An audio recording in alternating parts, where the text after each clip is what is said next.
तुम्हारी तकलीफ है, ठीक हो जाएगी, कोई नहीं तुम एडमिट हो जाओ।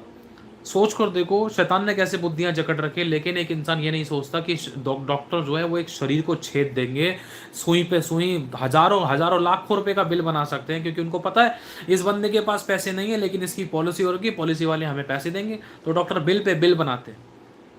मरे हुए बंदे तक के पैसे ले लेते हैं, ये बात तो कुछ भी नहीं है। अब वो उस औरत को पता चलता है कि भाई मैं दवाई गोली टाइम से नहीं हो पाई, डॉक्टर ने कहा इस दवाई को दोबारा दवाई को लेकर आओ, तुम्हें दवाई नहीं मिल पाई है, तुम लेकर आए वो नकली लेकर आए या सस्ती वाली लेकर आओ, बढ़िया वाली लेकर आओ, महंगी वाली लेकर आओ, और सारी दवाई लेकर आओ, और इसके लिए नारियल पानी और लेकर आओ, ये लेकर आओ, फ्रूट्स लेकर आओ। अब वो बेचारी जाती है भगी भगी, वो किसी ना किसी इंतजाम करती, किसी से सड़कों पे बोलती है भैया हेल्प कर दो, किसी से हेल्प मांगती है, उसकी कोई मदद नहीं करता। अचानक 1-1.5 घंटे बाद जब वो आती, उसको पता चलता है कि उसका बेटा खत्म, उसका बेटा मर गया। और जब उसका बेटा मरा ना, उसने बहुत आहें भर भर के आंसुओं के साथ उस माँ के मुंह से श्राप निकलना शुरू हुए, उस माँ के मुंह से कर्स निकलना शुरू हुए। ध्यान से सुनना, उस माँ के मुंह से गलत शब्द निकलना शुरू हुए कि इन लोगों की वजह से मेरा बेटा ऐसा हुआ था, वैसा हुआ था, इन डॉक्टरों ने नहीं ध्यान दिया, और इन डॉक्टरों ने मेरे को इधर उधर भगाया, इन डॉक्टर के पास दवाइयाँ इंतजाम बहुत सारे होते लेकिन फिर भी ये भगाते हैं पैसों के चक्कर में, और जिस जगह पे इन्होंने भगाया उस बंदे ने भी महंगी दवाई, वो भी महंगी दवाई दे रहा था, कोई कम नहीं करना चाह रहा है, और जहाँ से मेरे को सस्ती मिलती है वहाँ पर भी मैं नहीं ले सकी। और इतनी सारी दवाइयाँ थी, दुनिया भर की दवाइयाँ लिख दी हैं, ये वाला टेप का खर्चा, ये खर्चा, ग्लव्स लिख दिए, इंजेक्शन लिख दिए, 636 बातें लिख दी।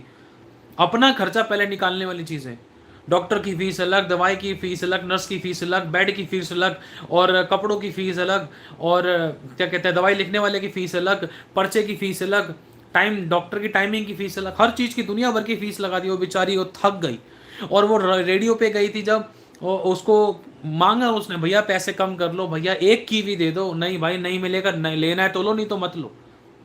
पता चला उसका बेटा जब मर गया, उसके अंदर से बददुआएं निकली, श्राप निकला।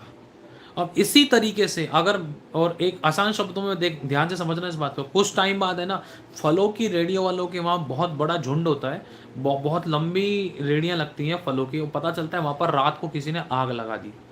जब वहाँ पर आग लगती है, सारी की सारी रेडियां जल गई, नुकसान हो गया उनका। ये क्या था? ये न्याय था, बहाना बना, नुकसान हो गया।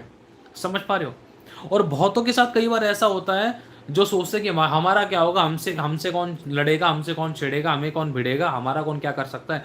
ऐसे लोग, वचन कहता है कि देख, परमेश्वर कहता है कि मैं घमंडियों का सामना करता हूं, दीन लोगों पर अनुग्रह करता हूं। और सोच कर देखो, उस एक बेटे के लिए उस औरत के मन से, उस औरत के दिल से कितने श्राप निकले। उसने बद्दुआएं दी कि तुम्हारी वजह से मेरे बेटे के साथ हुआ, ऐसा हुआ।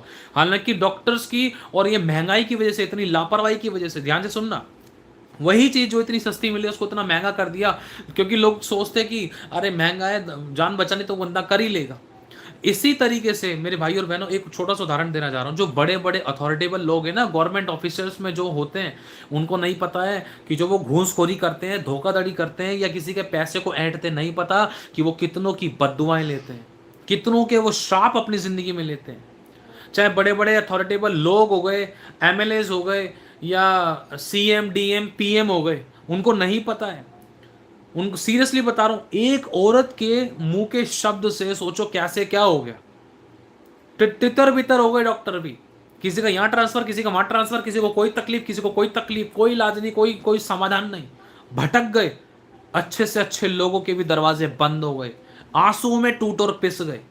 और लोग सोचते हमने तो कभी किसी का बुरा किया ही नहीं, हम तो अपना काम कर रहे हैं। काम को भी तरीके से किया जाता है। समझ पा रहे हो? इसीलिए मैं एक छोटी सी शिक्षा आप लोगों को देना चाहता हूं, कभी किसी का श्राप अपनी जिंदगी में मत लेना। कोई अंदर से कोई बद्दुआ दे, कभी मत लेना।